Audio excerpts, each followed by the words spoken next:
আমার এই পায়ে দাঁড়িয়ে শক্তি পাইতেন না? পায়ে শক্তি পেতাম, শক্তি পাইতেন না। আর কি অসুবিধা হইতো? এই পাও মনে করেন দুপুর মুখে তুললে এই যে নখগুলো লড়তো না। লড়তো। 2 মাসে 14টা ইনজেকশন নিয়েছেন, কথা বোঝা গেছে? ইনজেকশন নিতে নিতে অভ্যাস হয়ে গেছে যে 2 মাসে 14টা মানে কি, যাবো ইনজেকশন নেবো, যাবো ইনজেকশন নেবো। ইনজেকশন হয় পেন কিলার বা স্টেরয়েড, এই দুটো ইনজেকশন ছাড়া আর কোনো ইনজেকশন নাই। আচ্ছা, শশী হাসপাতালে আসলেন কেন? আপনি তো ইতালিতে চিকিৎসা নিয়েছেন, ভালো সেখানে উন্নত শশী হাসপাতালে। এখানে আসলাম এই জন্য, আমার এক বন্ধু এখানে আইছিল মোটরসাইকেল অ্যাক্সিডেন্ট করে, সে মানে একবার সুস্থ হয়ে গেছে, তা বলছে ওখানে যা, ওখানে গেলে সে সুস্থ হয়ে গেছে। আসসালামু আলাইকুম প্রিয় দর্শক, আমার হাতে এই যে তো পাসপোর্ট অনেকেই দেখে থাকেন, বিদেশি, ইন্ডিয়া। আমরা যেরকম ট্রিটমেন্ট নিতে আমাদের দেশ থেকে ইন্ডিয়া যাই, ইন্ডিয়া থেকেও বাংলাদেশের ট্রিটমেন্ট নিতে আসে, এবং যারা আসতেছেন তারা ওখানে ভালো হয়ে যাচ্ছেন, পজিটিভ ফিডব্যাক দিচ্ছেন, দেওয়ার পরিণতিতে ওখানে মোটামুটি যে ভালো একটা শশী হাসপাতালের নাম বিদেশে ছড়িয়ে পড়ছে। আপনার বাড়ি কোথায়? বাড়ি ইন্ডিয়ার ত্রিপুরা রাজ্যের কদমতলাতে। কি হয়? আমার স্ত্রী। দেখেন অনেক ডেভেলপড হয়েছে। 70-এর দশকে, 80-র দশকে যখন আমি গ্রামে যাইতাম বা অন্যের সাথে কথা বলতাম, আপনার কি হয়, পরিবার। এখন কি শিক্ষার সাথে সাথে অনেক কিছু হয়েছে, স্ত্রী, কথা কি বোঝা গেছে? তার মানে আমরা যে উন্নত হচ্ছি তার একটা মাপকাঠি। ইন্ডিয়া থেকে শশী হাসপাতালে আইছেন কি জন্য? কোমরে এবং গাড়ের মধ্যে প্রচন্ড ব্যথা, প্রচন্ড ব্যথা হয়, ব্যথার জন্য ট্রিটমেন্ট নিতে আসে। প্রিয় দর্শক, আমরা উনি যদি কোর্স কমপ্লিট করে ওনার অভিব্যক্তিটা বলছে, বুঝতে পারছেন? আর আপনারা অতিথি, বিদেশি থেকে আসছেন, ইন্ডিয়া থেকে আসছেন, পাসপোর্টটাকে ভালো করে করেন রে ভাই।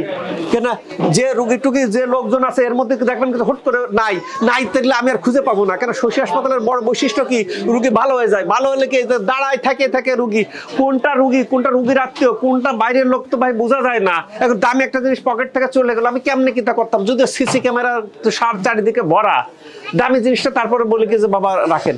এই প্রচন্ড ভিড় কেন রুগীগুলো দাঁড়িয়ে থাকে, তার উত্তর দেবো, বুঝতে পারছেন? উত্তর আমি দেবো না, ঠিক আছে বাবা? তাহলে আপনার প্রসেস শুরু করে দেন, বুঝতে পারছেন? আজকে প্রথমে আসছে, আমরা ইন্ডিয়া থেকে আসছেন, এই যে ফেথ শশী হাসপাতালের প্রতি, বাবারে একটা দেশ থেকে আরেক দেশে আসে, পাসপোর্ট, ভিসা, থাকা খাওয়া অনেক জটিলতাগুলো থাকে, এর থেকে ভেদ করে যে আসছে, আমি প্রাউড ফিল করি যে শশী হাসপাতালে ইন্ডিয়া থেকে ইন্ডিয়ার নাগরিকরা ট্রিটমেন্ট নিতে আসতেছে। আলহামদুলিল্লাহ, শশী হাসপাতালের নাম এরকম বহির্বিশ্বাস ছড়িয়ে পড়তেছে, ঠিক আছে? তাহলে নিয়ে আপনি একটু প্রসেস করে দেন। আর আপনার কোনো অসুবিধা সরাসরি দেখা করবেন আমার সাথে, কারণ আমরা চাই যে উনি কোর্স কমপ্লিট করুক, ভালো হয়ে যাক। ভালো হলে কি ইন্ডিয়াতে পার্শ্ববর্তী যারা আছে তাদেরকে বলবে, আরে কিসের ট্রিটমেন্ট, শশীতে যা, ভালো হয়ে যাবে। এটা শশী হাসপাতাল নাম বিদেশে ছড়িয়ে পড়বে, ঠিক আছে? বলবো স্যার, বলবেন না? ভালো হলে ওনার সাথে যান ইনশাল্লাহ। এবার আপনি এই পাশে দাঁড়ান। আপনি কোথা থেকে আসছেন? ইতালি থেকে আসছি। ইতালিতে কত বছর? 8 বছর। ইতালির রাজধানী কি? রোম। আমরা ছোটবেলায় পড়তাম, Rome was not built in a day.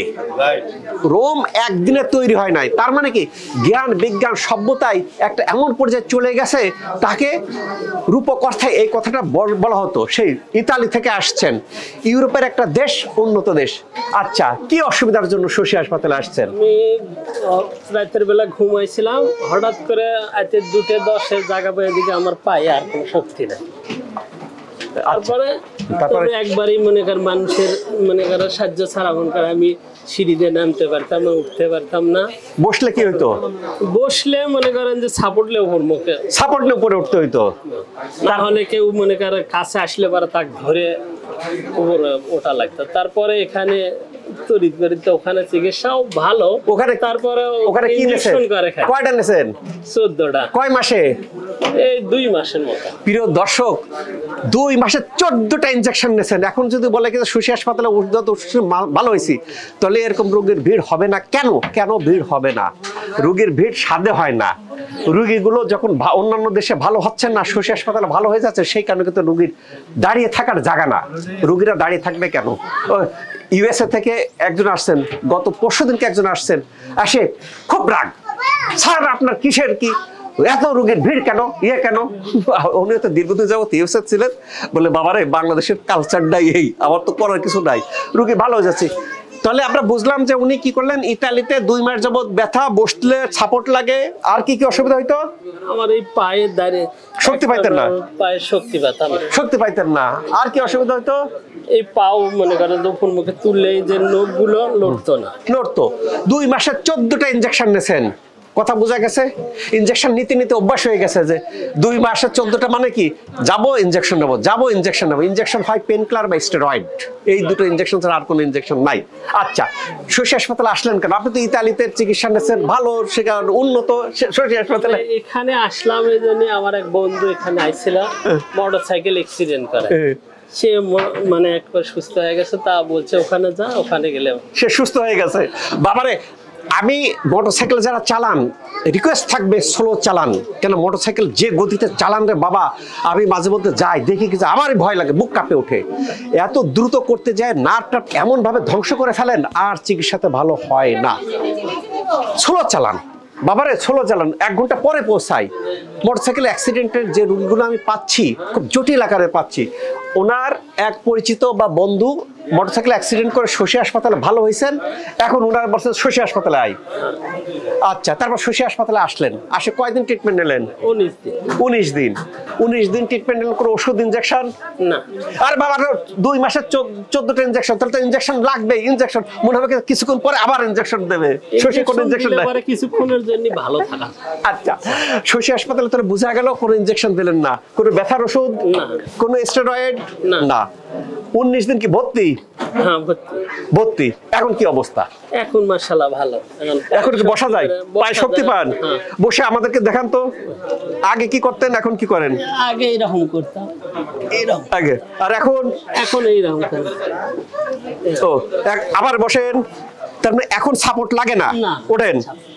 শুকরিয়া কার? শুকরিয়া একমাত্র মহান রব্বুল আলামিন আল্লাহর কাছে। বাবারে, আমাদের যাদের টাকা পয়সা আছে তারা দেশের ভালো না হলে ইন্ডিয়াতে যায়, ইন্ডিয়াতে ভালো না হলে সিঙ্গাপুর বা থাইল্যান্ডে যায়, তার থেকে যদি আমরা ইউরোপে যাই, সেই ইউরোপ থেকে আসতেছে শশী হাসপাতালে এবং উইদাউট মেডিসিন। কথা বোঝা গেছে? এই কথা বলে রাখি, এই যে উনি অ্যাডমিশন ভর্তি, আমি রুগী দেখার পরে কোনো রুগী বলে দিই যে আপনার ভর্তি থাকতে হবে, আপনাকে আউটডোরে নিতে হবে। স্যার আমার বাসা কাছে, স্যার আমার টাইম নাই, স্যার আমার এই নাই, প্রোটোকলের সাথে ওটা মেলে না। এখন উনি যদি বলতেন যে স্যার আমি ইংল্যান্ড থেকে, আমি ইতালি থেকে আসছি, আমার টাইম নাই, আমার 7 দিন টাইম, 7 দিনের মধ্যে ভালো করে দেন, সম্ভব না। উনি নেগেটিভ হয়ে ফিরে যাইতেন।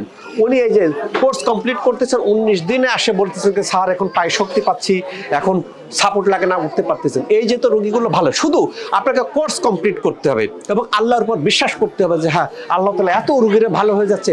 এবং শশী হাসপাতালের সবচেয়ে বড় বৈশিষ্ট্য রেফারেল, এই যে ভালো হয়ে যাচ্ছেন, ভালো হওয়া রোগী পাঠাচ্ছে, পাঠানোর পরিণতিতে সেই কোন শশী হাসপাতালে আসার পরে বলেন স্যার ক্যাবিন পায় না, সিট পায় না, সিরিয়াল পায় না। এটা স্বাভাবিক, এটাই বড় সমস্যা, এইটাই বড় সমস্যা। বাবা রে, এটা কি আমি প্রথম এয়ারপোর্ট থেকে নামে এখানে আইছিলাম, এয়ারপোর্ট থেকে নামেই আমি মনে করছিলাম এখান থেকে চিকিৎসা হয়ে তারপরে দেশে বাড়ি যাবো। তারপরে করছে না এখন তো না, আমরা কল করে জানাবো, আজকে জানাবি কালকে জানাবি, ইয়ে করতে করতে 14 দিন পার। আসলে এটাও খারাপ লাগে যে আমি ইতালি থেকে আসছি, আমি বিদেশ থেকে আসছি, দেখেন ক্ষেত কোন পর্যায়ে চলে গেছে। এয়ারপোর্ট থেকে সরাসরি ওনার আশা কি এয়ারপোর্টে সরাসরি শশীতে আসবো, ভালো হয়ে তারপর অন্য জায়গায় যাবো। কিন্তু আসার পরে রোগীর সংখ্যা দিক করে বাবা, রুগীতে মজমজ করে, গিজ গিজ করে, বাজারের মতো রুগী। কেন রুগী ভালো হয়ে যায়? কাজে এই যে রুগী ভালো হয়ে যাচ্ছে, সেই কারণে প্রেক্ষাপটে এখানে সময় লাগে। এটা কিভাবে মিনিমাইজ করা যায়, আমরা থিঙ্কিং আস্তে আস্তে আস্তে আস্তে কোয়ালিটি সার্ভিস দিয়ে বাড়ানোর চেষ্টা করতেছি। এখন মনোভাব কি রকম? এখন ইনশাআল্লাহ ভালো। তাহলে ইতালিতে গেলি আপনার এই যে রোগ যাদের আছে বন্ধু বান্ধব কমান কি আর কত ইনজেকশন দিবি রে? ইতালি গেলে তো বাস্তবে যারা দেখবি যে এরকম ছিল, মসজিদে আসতো, নামাজ পড়ে পেত না, ইয়ে করবে পেত না, এক ধরে নিয়ে আসতো, তারা তো অবশ্যই দেখবি। কথা কি বোঝা গেছে? সহজ সরল ভাষায় বললেন যে ইতালিতে যে আমার বলা লাগবে না, আমাকে দেখলেই তো বুঝবে যে মসজিদে যখন আমাকে ধরে ধরে যাইতাম, নামাজ পড়তে পারতাম না, এখন যাই দেখবে কি যে আমি নামাজ পড়তেছি, দাঁড়িয়ে যাচ্ছি, তারাই বুঝবে, তাই না? আমার বলা লাগবে না, কথাগুলো সঠিক। এই যে তো যাদের বিভিন্ন রকম জটিলতা আছে, আমাকে দেখান, দেখানোর পরে দেন সিদ্ধান্ত নেন। এখানে বুঝে যান, বুঝে যান, যখন কোর্স কমপ্লিট করতে পারেন শুরু করেন। কেউ যদি মনে করেন যে না আমি বিদেশে যাব, বিদেশে যান, আমি অমুক জায়গায় যাব, যান, আমি সার্জারি করব, করান, ভালো না হলে আসেন। কিন্তু এখানে আসলেই ওই অর্ধেক আমারটা অর্ধেক অন্যটা শোনা যাবে না। অর্ধেক স্যার আমি অঙ্ক লাইফস্টাইল ফলো করি, নো, একেবারে প্রপার সারেন্ডার করে দিতে হবে শশীর উপর। শশীর লাইফস্টাইল, শশী দিয়ে কেন এটা কি ভিতর থেকে ভালো করা হয়, করার জন্য লাইফস্টাইল একটা গুরুত্বপূর্ণ রোল প্লে করে। যারা এরকম অ্যাডামেন্ট থাকবেন যে আমি এখান থেকে আল্লাহর উপর ভরসা করে এখান থেকে ট্রিটমেন্ট নিয়ে ভালো হয়ে যাব, ওয়েলকাম। আল্লাহ তাআলা আমাদের সবাইকে ভালো রাখুক এই প্রত্যাশায় আমি ডাক্তার শহীদুল ইসলাম।